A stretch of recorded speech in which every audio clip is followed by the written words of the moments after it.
他们的这一招都足以让天地变色，万物毁灭。但眼前的那个神秘大能者却如同不死之神，毫发无损地站在那里。难道对方已经可怕到直接生吃了大道溯源和八组化魔环的所有攻势吗？四周虚空中的星河倒悬景象逐渐消散，所有人的目光都集中在这一道九天神袍的大能者身影上。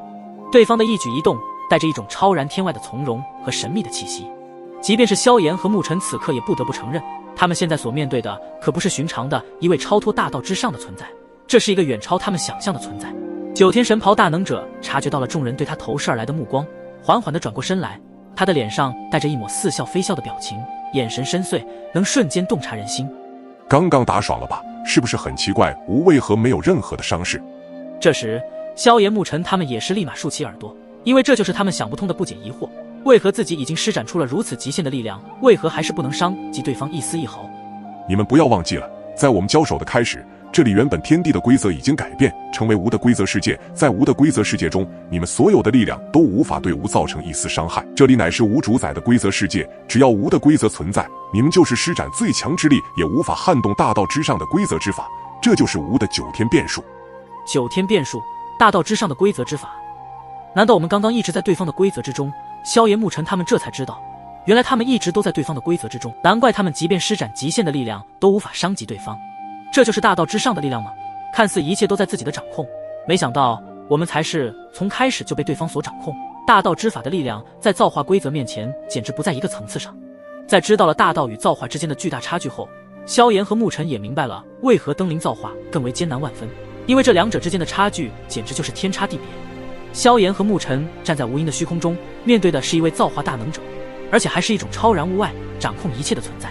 大道的玄妙似乎在他的面前显得苍白无力。大道虽玄妙可怕，但造化的玄奥更是深不可测。九天神袍的造化大能者那双宛如神明般的眼眸俯视着他们，其身上散发出的超然物外的威压让空间都感到惧怕颤动。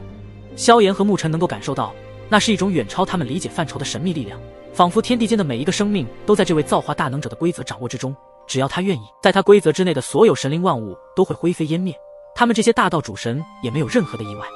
现在他们已经见识过造化规则的力量，面对如此恐怖的存在，他们已经没有任何的能力和底牌可以抗衡。在造化面前，他们所有的攻击都是没有任何的效果。造化主神便是能够造化一切，也可毁灭一切。既然你们已经表演完了，那么接下来就轮到吾的表演了。不要怕，你们能够死在吾的规则之中，也是你们的一生的荣幸。哈哈哈！九天神袍的造化大能者的笑声如雷贯耳。虚空中，那位九天神袍的造化大能者缓缓抬起自己手臂，伸出一根手指，一道道超越大道之上的规则之法如同星河倾泻而下，将两人紧紧的束缚。萧炎和沐尘试图挣扎，却发现自己体内的大道神力正在以极快的速度被抽空，不，应该是被造化规则所分解。不好，我们的大道神力正在被对方的造化规则分解，根本无法再催动发起反击。萧炎第一时间就发现了这对他们极其不利的局面，表情无比的狰狞扭曲。他们的道体在规则的冲击下，逐渐的出现数道深浅不一的伤口，在这些伤口上血液不断的流出，而且体内的大道神力就从这些伤口缝中被抽离分解。